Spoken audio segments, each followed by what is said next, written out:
Assalamualaikum dan salam sejahtera semua. Dalam video ini, kumpulan kami akan membentangkan kertas kerja dan memaparkan proses penghasilan kertas kerja untuk program ceramah kesedaran kesihatan mental menangani stres di kalangan pelajar sekolah menengah. Saya ingin memperkenalkan ahli kumpulan kami terdiri daripada saya sendiri, Hetini Laiman, Audrey Yi Hui Chi, Siti Irdawati binti Muhammad Idris, Lau Siong Kong dan Chester David. Setelah berbincang bersama ahli kumpulan dan merujuk kepada pensyarah, tajuk yang telah dipilih untuk melaksanakan program khidmat masyarakat ini adalah ceramah menangani stres di kalangan pelajar sekolah menengah.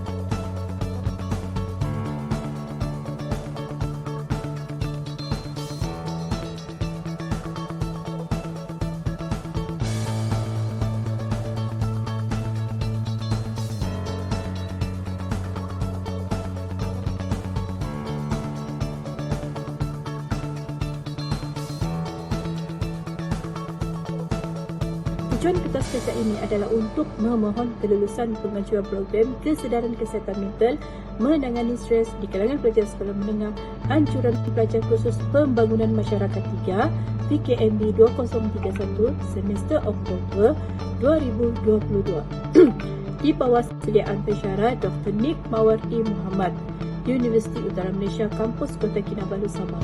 Latar belakang program.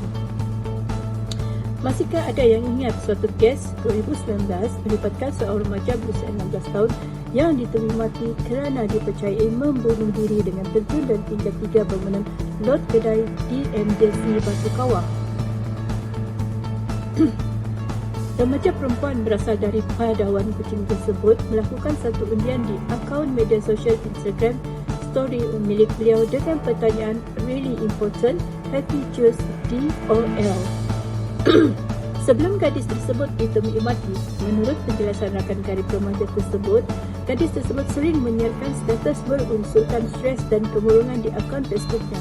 Manakala hasil undian daripada undian yang dilakukan di Instagram, story tersebut merujuk 69% memilih D dan 31% memilih L, di mana D dipercayai merujuk kepada death, kematian, sementara L merujuk kepada life.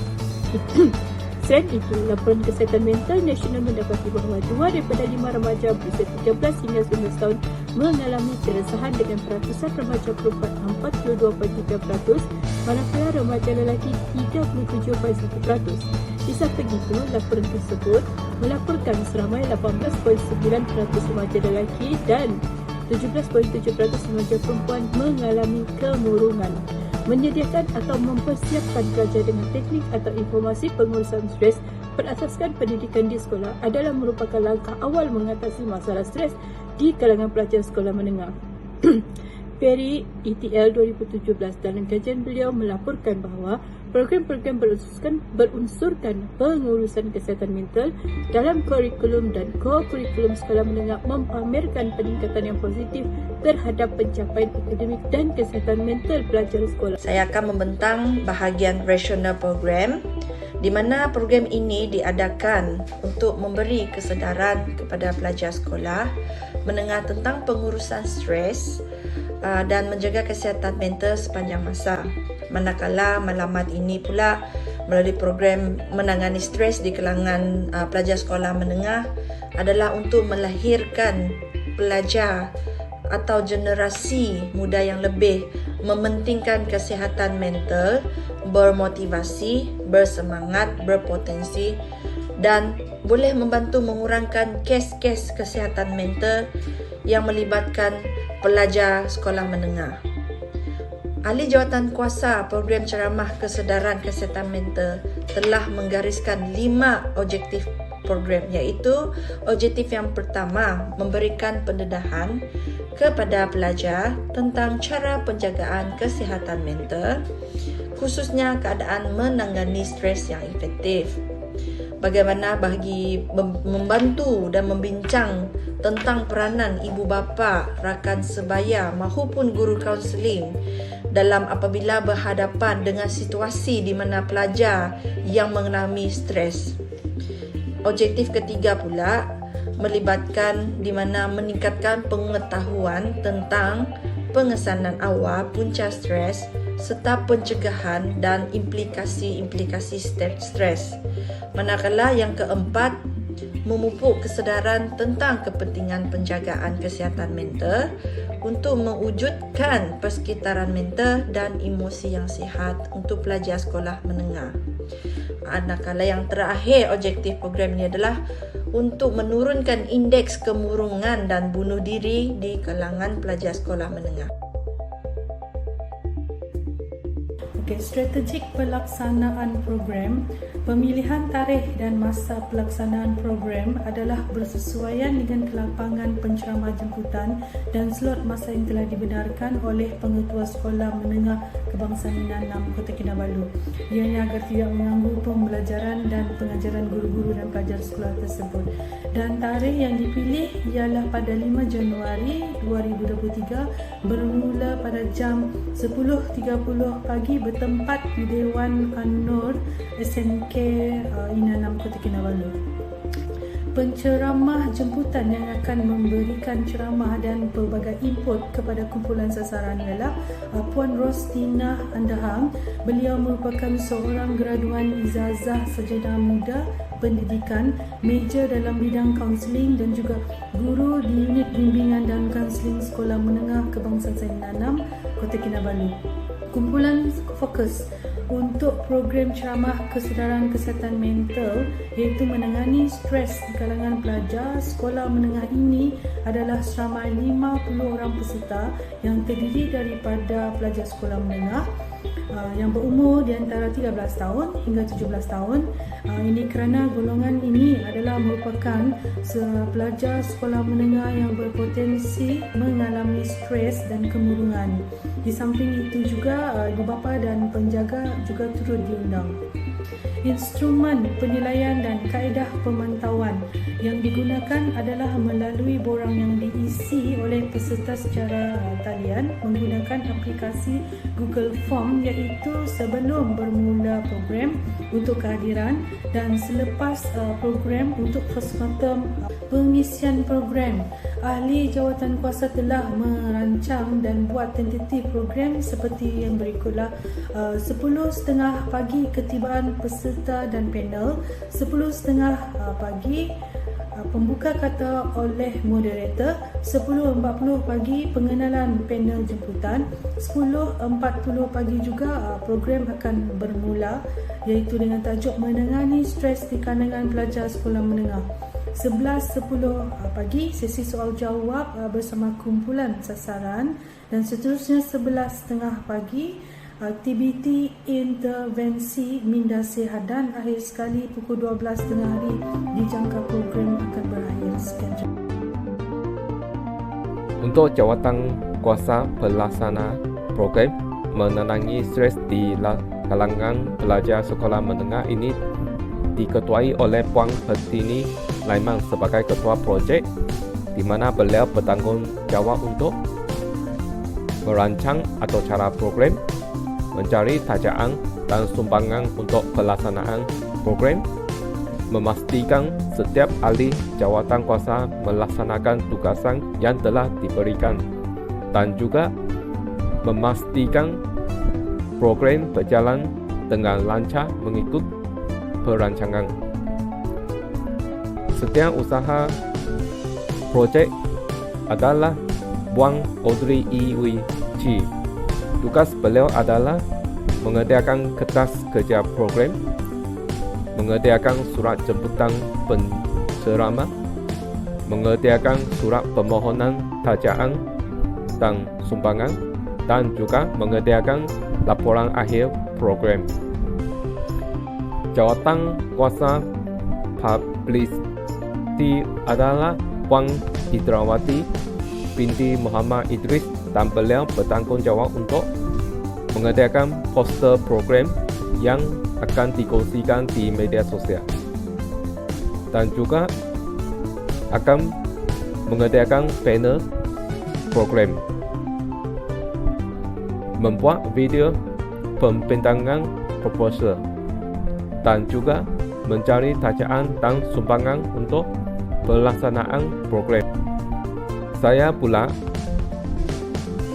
diberi tanggungjawab sebagai jawatankuasa teknikal di mana saya perlu menyediakan QR Code pendaftaran peserta, menyediakan PA sistem, membuat rakaman program untuk tujuan pelaporan dan refleksi, dan juga mengambil gambar sepanjang program berlangsung.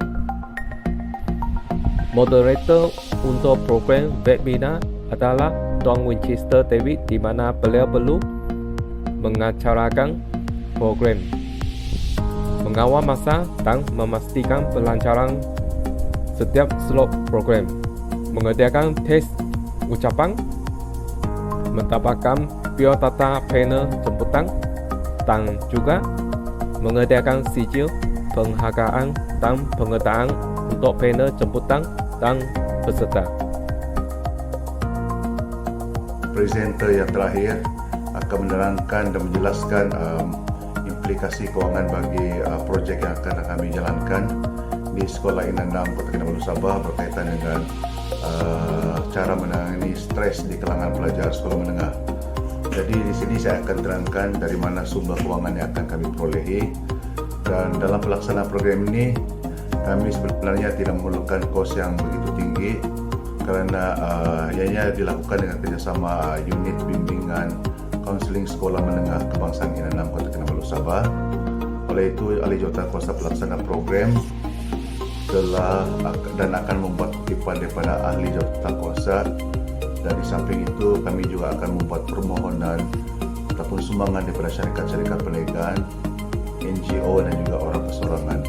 Berikut adalah anggaran perbelanjaan dan juga senarai penaja yang akan saya beritahu kepada tuan-tuan semua.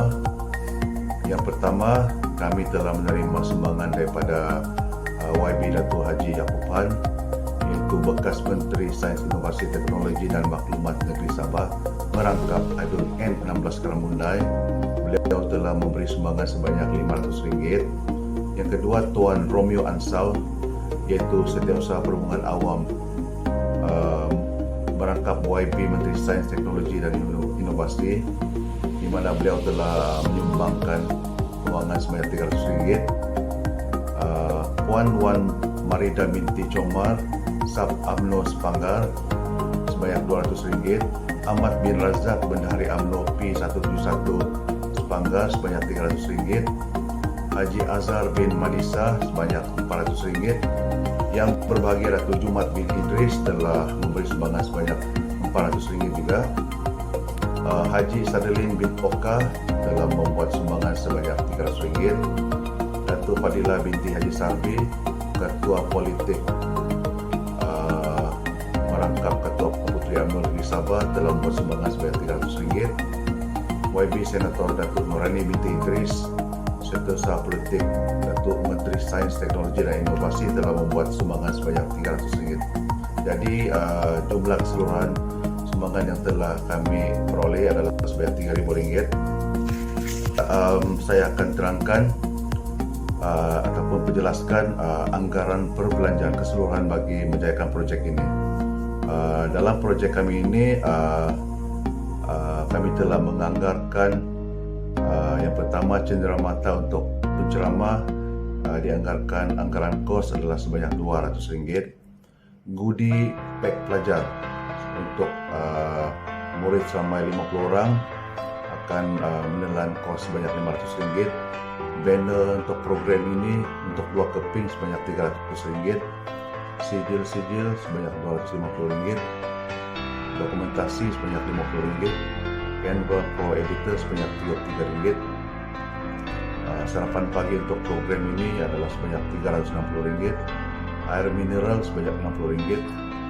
Pengangkutan ahli jawatankuasa daripada Labuan ke Kota Kinabalu akan menelan kos sebanyak RM400. Dan yang terakhir, penginapan ahli jawatankuasa selama 2 hari di Kota Kinabalu Sabah akan menelan kos sebanyak RM500. Jadi total keseluruhan perbelanjaan anggaran adalah sebanyak RM2,653. Dan material promosi yang digunakan untuk program ini adalah seperti surat jemputan untuk penceramah, surat permohonan sumbangan dan kerjaan, surat kebenaran daripada pengetua sekolah INA 6, poster untuk tujuan promosi, banner program, dan yang terakhir sijil yang akan diberikan kepada peserta khusus. Dan hasil daripada program ini nanti kami berharap akan memberikan impak yang positif kerana akan dapat merubah persepsi dan juga memberikan pendedahan dan penerapan kepada para pelajar sekolah menengah dan juga kepada ibu bapa berkenaan kepentingan penjagaan kesihatan mental dan pengurusan stres di kalangan pelajar sekolah.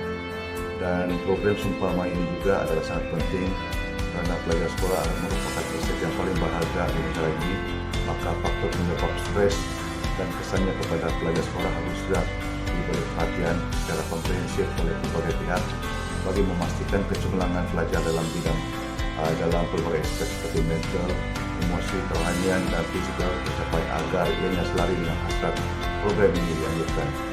Jadi itu sajalah yang dapat saya kongsikan berkaitan faktor ataupun implikasi kewangan bagi program yang akan kami jalankan. Sekian dan terima kasih.